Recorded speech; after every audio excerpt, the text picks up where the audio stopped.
Hello everyone, welcome to J sir tutors. So lecture के last part में हमने एक न्यू टॉपिक स्टार्ट किया था, डैट इज़ एम्ब्रियोनिक डेवलपमेंट, जिसमें हमने क्लीवेज एंड ब्लास्टुलेशन वाला जो पार्ट था वो कंप्लीट कर लिया है। आज के इस लेक्चर में हम इम्प्लांटेशन एंड गैस्ट्रुलेशन जो पार्ट रिमेनिंग था हमारा वो कंप्लीट करेंगे। ठीक है। सो इम्प्लांटेशन में क्या होता है, हमने ब्लास्टुलेशन की जो प्रोसेस है उसमें देखा था कि ब्लास्टुला का फॉर्मेशन हुआ है एंड फर्दर फिर जो ब्लास्टुला में जो ब्लास्टोमियस सेल्स प्रेजेंट होती है वो फिर फर्दर डिफ्रेंशिएट होती है एंड आगे जाके फिर ब्लास्टोसिस्ट का फॉर्मेशन होता है। एंड ब्लास्टोसिस्ट में हमने देखा था कि हमारे पास में एक एम्ब्रियोनल नॉब प्रेजेंट होता है यहाँ पर ऊपर की साइड में। तो ये देखो यहाँ पर सपोज ये किसका स्ट्रक्चर है, हमारा ब्लास्टोसिस्ट का स्ट्रक्चर है। तो ब्लास्टोसिस्ट जो है वो क्या होगा, इम्प्लांट होता है यूट्रस के एंडोमेट्रियल पार्ट में। तो ये जो ब्लास्टोसिस्ट है या फिर जो हमारा डेवलप्ड एम्ब्रियो है वो यूट्रस के जो एंडोमेट्रियल लाइन होती है वहाँ पर जाके इम्प्लांट होता है। एंड यूट्रस में भी जो इम्प्लांटेशन की प्रोसेस है वो मेनली कहाँ पर होती है, फंडस वाले पार्ट में होती है। हमने जब फीमेल रिप्रोडक्टिव सिस्टम डिस्कस किया हुआ था तब हमने देखा था कि फंडस क्या होता है, वो अपर डोम शेप पार्ट होता है यूट्रस का, जहाँ पर मेनली इम्प्लांटेशन की प्रोसेस होती है। इम्प्लांटेशन में भी यहाँ पर देखो ये जो ब्लास्टोसिस्ट फॉर्म होता है हमारा after cleavage and the process of blastulation, उसके बाद में ये ब्लास्टोसिस्ट का इम्प्लांटेशन होता है एंडोमेट्रियल लाइन में यूट्रस के। तो ये जो ब्लास्टोसिस्ट है वो कहाँ से एंडोमेट्रियल लाइन को जाके अटैच होगा, जहाँ पर एम्ब्रियोनल नॉब प्रेजेंट होता है। ये सपोज ब्लास्टोसिस्ट का स्ट्रक्चर है तो यहाँ पर अपवर्ड डायरेक्शन में देखो ऊपर की तरफ यहाँ पर एक inner layer of cells present है, इनर सेल मास प्रेजेंट है जो कि क्या फॉर्म कर रही है, एम्ब्रियोनल नॉब फॉर्म कर रही है। एंड बाहर में ये जो ब्लू कलर की सेल्स दिख रही है ये क्या फॉर्म करती है, ट्रोफोब्लास्ट फॉर्म करती है, ट्रोफोब्लास्ट कहते हैं इसे हमें। तो जहाँ पर एम्ब्रियोनल नॉब प्रेजेंट होता है उसे हम क्या कहेंगे, एम्ब्रियोनल एंड कहते हैं या फिर एम्ब्रियोनल पोल कहेंगे। एंड जहाँ पर एम्ब्रियोनल नॉब एब्सेंट होता है और the pole opposite to the embryonal knob is known as ab embryonal end. ठीक है। देन उसके बाद में ये जो एम्ब्रियोनल नॉब है उसी साइड से जो इम्प्लांटेशन की प्रोसेस है वो होंगी, मतलब यूट्रस में जो इम्प्लांटेशन होगा ब्लास्टोसिस्ट का वो ये एम्ब्रियोनल नॉब वाले साइड से ही होता है। ठीक है। देन उसके बाद में अगर हम किसकी बात करेंगे, इम्प्लांटेशन की बात करेंगे, तो इम्प्लांटेशन जो है वो 7th डे आफ्टर फर्टिलाइजेशन के बाद में 7th डे से तो लेके 10th डे तक के जो इम्प्लांटेशन की प्रोसेस है वो होती है। ठीक है। सो लास्ट लेक्चर में ही हमने देखा था कि यहाँ पर ये जो ब्लास्टोसिस्ट में हमारे पास में ये जो आउटर लेयर ऑफ सेल्स है जिन्हें हमने क्या कहा है, ट्रोफोब्लास्ट कहा है, उसका नेचर कैसा होता है, स्टिकी होता है। तो फर्दर जैसे ही यहाँ से ये जो जोना पेलिसिडा की लेयर है वो डिजनरेट हो जाती है तो हमारे पास में कौन सी लेयर ऑफ सेल्स बचे, यहाँ पर आउटर में ट्रोफोब्लास्ट बची है। तो ये जो ट्रोफोब्लास्ट है वो क्या करेंगे, धीरे धीरे यूटेराइन वॉल को स्टिक होने के लिए ट्राई करेंगे। एंड जैसे ही ये जो ट्रोफोब्लास्ट सेल्स है वो यूटेराइन वॉल को स्टिक हो जाते हैं देन फर्दर फिर वो डिफ्रेंशिएट कर जाते हैं दो टाइप की सेल्स में, जिसे हमने क्या कहा है, सिनसाइटियोट्रोफोब्लास्ट एंड साइटोट्रोफोब्लास्ट। ट्रोफोब्लास्ट की जो लेयर ऑफ सेल्स थी वो फर्दर किस में डिफ्रेंशिएट कर गई, और दो लेयर ऑफ सेल्स में, उसमें से जो आउटर लेयर ऑफ सेल्स है उसे हमने क्या कहा है, सिनसाइटियोट्रोफोब्लास्ट कहा है, जिसमें सिनकाइटियम प्रेजेंट होता है, मतलब कि जो प्रोटोप्लाज्म है उसका उसमें बहुत सारे न्यूक्लियाई प्रेजेंट होते हैं। एंड ये जो सिनसाइटियोट्रोफोब्लास्ट है वो क्या करता है, कुछ आउट प्रोसेसेस जो है वो शो करता है, जो कि फर्दर क्या करते हैं, जो एंडोमेट्रियम की लाइन होती है वहाँ पर ये जो आउट प्रोसेसेस है वो क्या करते हैं, इन्वेड होना स्टार्ट कर देते हैं। ठीक है। अब ये जो सिनसाइटियोट्रोफोब्लास्ट था ये तो आउटर लेयर है हमारे ट्रोफोब्लास्ट सेल्स की, बट एक और जो इनर लेयर फॉर्म हुई है उसे हमने क्या कहा है, साइटोट्रोफोब्लास्ट कहा है। अब ये जो साइटोट्रोफोब्लास्ट होते हैं इनमें जो सेल्स होते हैं वो क्या करते हैं, जितनी भी सेल बाउंड्रीज होती है उन्हें रिटेन करने का फंक्शन परफॉर्म करते हैं। एंड आगे धीरे धीरे जैसे ही 10th डे आता है आफ्टर फर्टिलाइजेशन, जो हमारा ब्लास्टोसिस्ट रहता है वो पूरा का पूरा बरीड हो जाता है एंडोमेट्रियम की वॉल में। यहाँ पर लास्ट में दिख रहा है ना, यहाँ पर ये जो एंडोमेट्रियम लाइन दिख रही है, वहाँ पर ये जो ब्लास्टोसिस्ट था या फिर जो हमारा डेवलप्ड एम्ब्रियो था वो कैसा का कैसा हो गया, पूरा बरीड हो गया। पूरा ये एंडोमेट्रियल लाइन ने क्या कर लिया है, उसको बाहर से सराउंड कर लिया है। ठीक है, सो यहाँ पर क्या होती है, ये हमारी हो गई इम्प्लांटेशन की प्रोसेस। सो यहाँ पर अभी हमने डायग्राम की हेल्प से जो इम्प्लांटेशन की प्रोसेस है वो कैसी होती है वो डिस्कस कर लिया। एक बार अभी हम नोट्स की हेल्प से भी रीड कर लेते हैं। So implantation, after formation of blastocyst that is embryo, it gets embedded into the endometrium of the uterus. Uterus में भी जो मेनली इम्प्लांटेशन की प्रोसेस है वो कहाँ पर होती है, फंडस वाले रीजन में होती है। Mainly it occurs at fundus. This process usually begins on day 7 after fertilization, and by the end of 10th day, the embryo is completely buried inside the endometrium. It forms two layers after division of trophoblast, which are the syncytotrophoblast and the cytotrophoblast. Syncytotrophoblast is the outer layer, and it is a layer of protoplasm with many nuclei, hence known as syncytium. And the syncytotrophoblast, they rupture the endometrial cell, thereby making a burrow. In cytotrophoblast, these are the inner layer of cells which retain their cell boundaries. So यहाँ पर भी notes में भी हर एक point cover किया हुआ है जो मैंने अभी डायग्राम के हेल्प से एक्सप्लेन किया हुआ था। अभी हम गैस्ट्रुलेशन जो टॉपिक है वो डिस्कस कर लेते हैं, एंड देन उसके बाद में हम टेक्स्ट बुक से इसे एक बार रीड करेंगे। ठीक है, सो गैस्ट्रुलेशन, अगर हम गैस्ट्रुलेशन की बात करेंगे तो गैस्ट्रुलेशन क्या होता है, it is the process of formation of gastrula from the blastocyst is known as gastrulation.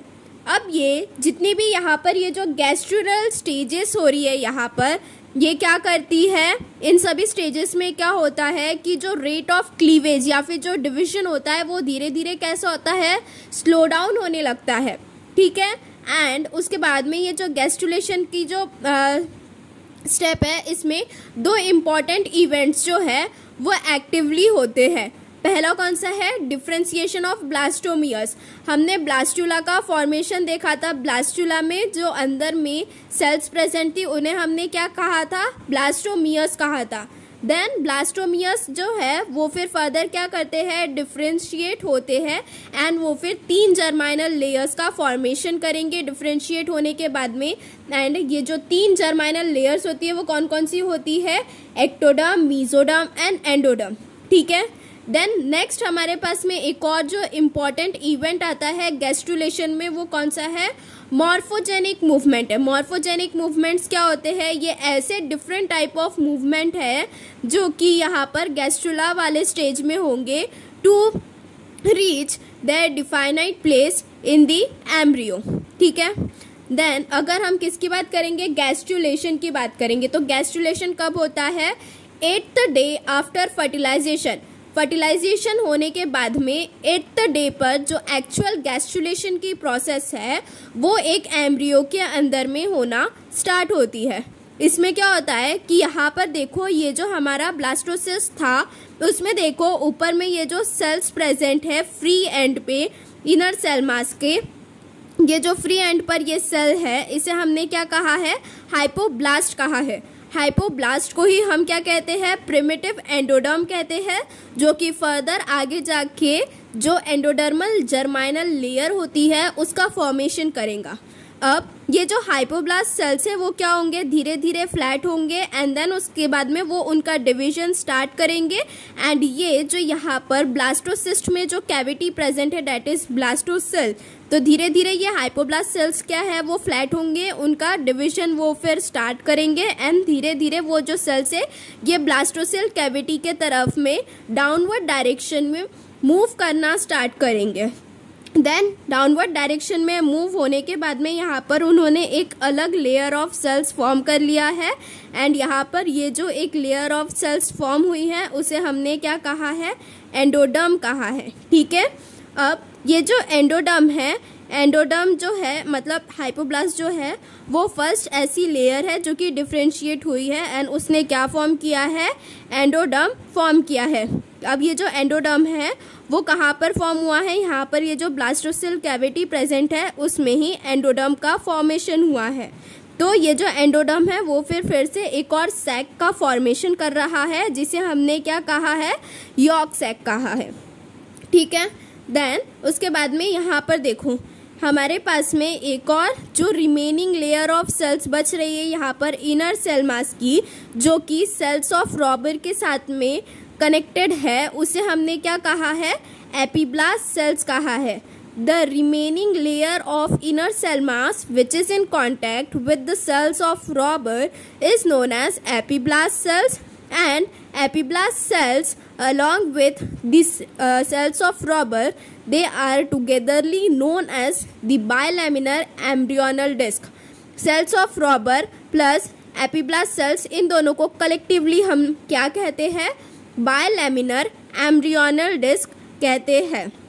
ठीक है, देन उसके बाद में यहाँ पर जैसे ही एंडोडर्म का फॉर्मेशन होता है देन उसके बाद में यहाँ पर जो सेकेंड लेयर ऑफ सेल्स है वो क्या करेंगी, डिफ्रेंशिएट होंगी एक्टोडर्म के फॉर्मेशन के लिए। मतलब एपीब्लास्ट सेल्स जो है, एपीब्लास्ट सेल से ही एक्टोडर्म का फॉर्मेशन होगा। फिर उसके बाद में ये देखो ये जो एपीब्लास्ट सेल्स होते हैं वो क्या करेंगे, फिर क्या करेंगे, वो डिवाइड होंगे, फिर से रीडिवाइड होंगे एंड देन वो कुछ इस तरह मूव करते हैं जिससे कि वो क्या करेंगे, एक जो कैविटी है उसे एनक्लोज कर लेंगे एंड यहाँ पर ये जो एपीब्लास्ट सेल्स है वो फर्दर डिवाइड एंड रीडिवाइड करेंगे, मूव होंगे और जो कैविटी को एनक्लोज करते हैं उसे हम क्या कहते हैं, एमनियोटिक कैविटी कहते हैं। एंड यहाँ पर ये जो रूफ दिख रहा है एमनियोटिक कैविटी का, it is lined by amniogenic sales. Amniotic cavity का जो रूफ है उसे कौन से सेल ने सराउंड करके रखा है, एमनियोजेनिक सेल्स ने सराउंड करके रखा है। फिर उसके बाद में ये जो एमनियोजेनिक सेल्स है वो फिर फर्दर क्या होते हैं, डिवाइड करेंगे एंड रीडिवाइड करेंगे एमनियन के फॉर्मेशन के लिए। ठीक है, अगर हम एमनियन की बात करेंगे तो एमनियन क्या होता है, it is an extra embryonic membrane that surrounds and protects the embryo. Amnion क्या होता है, वो एक एक्स्ट्रा एम्ब्रियोनिक मेम्ब्रेन होती है जो कि एम्ब्रियो को सराउंड करके रखेगा। अगर कोई भी मेम्ब्रेन कोई चीज़ को सराउंड करके रख रही है तो फिर उसका फंक्शन क्या होता है, प्रोटेक्शन का होता है। तो एमनियन का भी फंक्शन क्या हुआ, प्रोटेक्शन का हुआ, बिकॉज वो एम्ब्रियो को सराउंड करके रख रहा है। As a result of all this changes the bilaminar, जैसे ही ये जो एमनियन है उसका डेवलपमेंट हो जाएगा तो ये जितने भी चेंजेस हो रहे हैं यहाँ पर, like the formation of the amniotic cavity, amniogenic cell and the amnion, ये फिर फर्दर क्या करेंगे, यहाँ पर ये जो बायलैमिनर एम्ब्रियोनल डिस्क है उसका क्या करेंगे, वो ट्रांसफॉर्मेशन करते हैं इनटू ट्राइलैमिनर एम्ब्रियोनल डिस्क में, जो कि 15 डेज आफ्टर फर्टिलाइजेशन होगा। ठीक है, यहाँ पर जो एक्चुअल गैस्ट्रुलेशन की जो प्रोसेस है वो कब होती है, 15 डेज आफ्टर फर्टिलाइजेशन, जहाँ पर ये जो बायलैमिनर एम्ब्रियोनल डिस्क है वो ट्रांसफॉर्म कर जाएगा ट्राइलैमिनर एम्ब्रियोनल डिस्क में।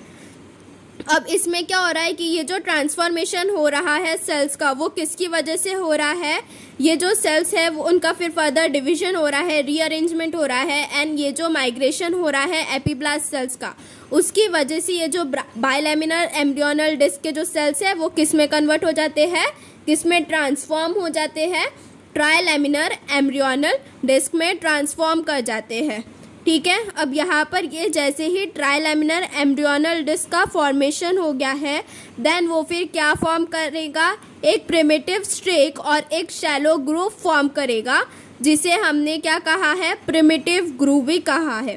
ठीक है, अब ये जो स्ट्रेक यहाँ पर फॉर्म हुई है वो कैसे, पोस्टीरियर से तो लेके एंटीरियर एंड तक के एम्ब्रियो के प्रोग्रेस करेंगी। देन उसके बाद में यहाँ पर जो है वो उसके एंटीरियर एंड पर एक ओपनिंग क्रिएट करती है जिसे हमने क्या कहा है, ब्लास्टोपोर कहा है। एंड ये जो ब्लास्टोपोर है वो फिर फर्दर किस में ओपन होता है, एंडोडर्म में ओपन होता है, ठीक है। देन यहाँ पर ये जो अभी मैंने बताया था कि ये प्रिमिटिव स्ट्रिक का फॉर्मेशन हो रहा है या फिर प्रिमिटिव ग्रूव का फॉर्मेशन हो रहा है, तो ये जो प्रिमिटिव ग्रूव के जो सेल्स है वो फिर फर्दर किसका फॉर्मेशन करेंगे, मेसोडर्मल लेयर जो होती है उसका फॉर्मेशन करते हैं, ठीक है। हाइपोब्लास्ट सेल से हमारे पास में जो एंडोडर्मल लेयर होती है, जर्मिनल जो एंडोडर्म होता है उसका फॉर्मेशन होगा। एंड देन एपीब्लास्ट सेल से एक्टोडर्म का फॉर्मेशन होता है। एंड देन उसके बाद में यहाँ पर ये जो प्रिमिटिव ग्रूव प्रेजेंट है उससे मेसोडर्म का फॉर्मेशन होता है। जो यहाँ पर प्रिमिटिव ग्रूव प्रेजेंट है इससे जो मेसोडर्म है उसका फॉर्मेशन हो रहा है, ठीक है। गैस्ट्रुलेशन की प्रोसेस यहाँ पर भी अभी हमने डायग्राम की हेल्प से समझ ली है कि कैसे होती है गैस्ट्रुलेशन की प्रोसेस। एक बार इसे हम अभी टेक्स्ट बुक से भी रीड कर लेते हैं। तो अगर आपको नोट्स के हेल्प से सभी चीज़ें याद करनी है देन नोट्स डाउनलोड करने के लिंक नीचे डिस्क्रिप्शन बॉक्स में दी हुई है। एंड अगर आपको वीडियो पसंद आ रही है देन ज़्यादा से ज़्यादा अपने फ्रेंड्स के साथ में शेयर करें। Now moving for implantation. The blastocyst after its formation gets implanted or embedded into the endometrium of the uterus. This process usually begins on day 7 after fertilization, and by the end of 10th day the embryo is completely buried inside the endometrium. The embryo usually implants in the region of the fundus of the uterus.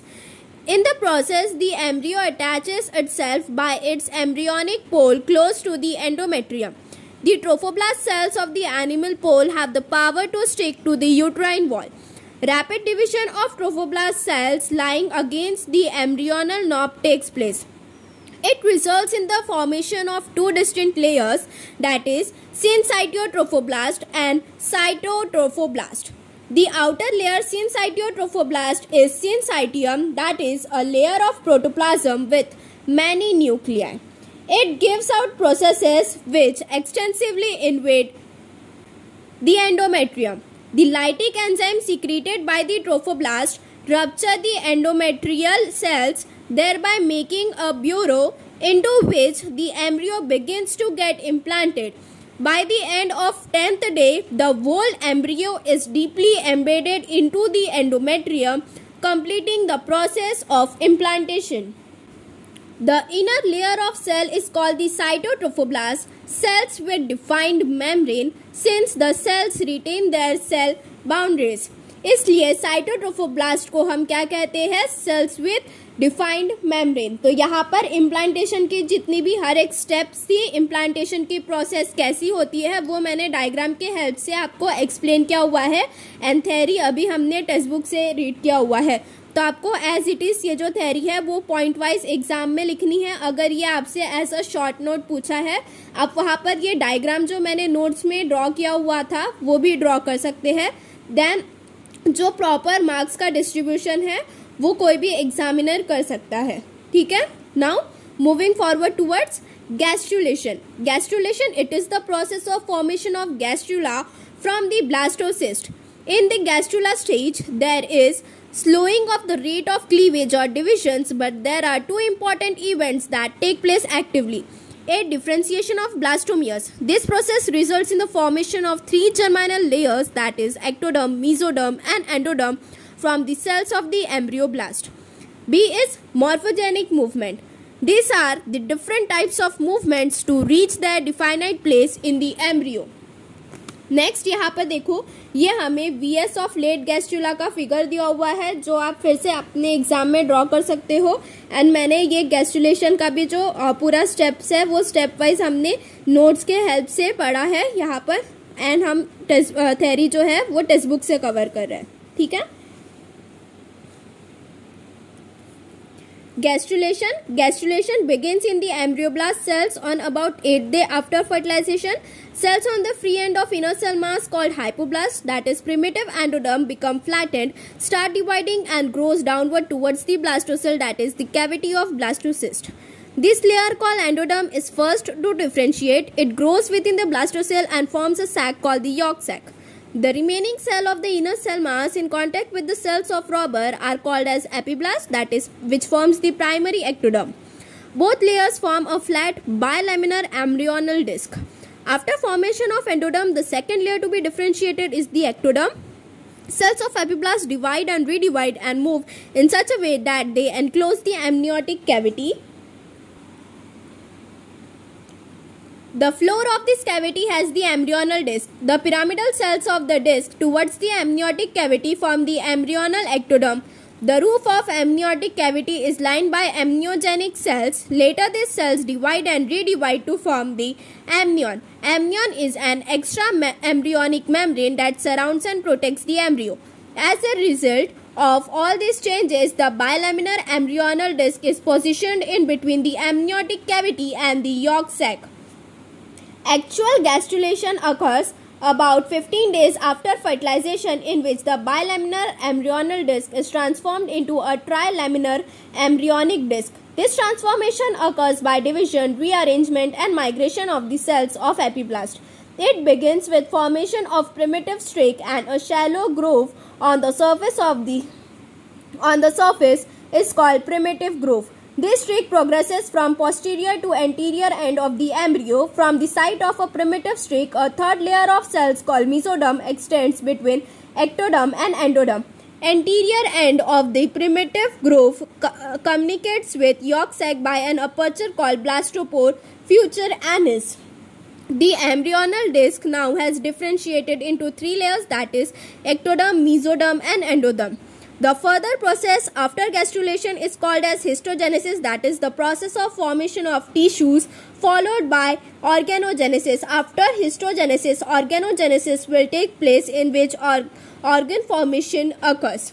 ठीक है, सो यहाँ पर जो gastrulation की process है वो हमने अभी पूरी थ्योरी जो है वो हमने डायग्राम के हेल्प से कवर की हुई है. एक बार अभी हम जो फेट ऑफ जर्माइनल लेयर्स है वो भी डिस्कस कर लेते हैं.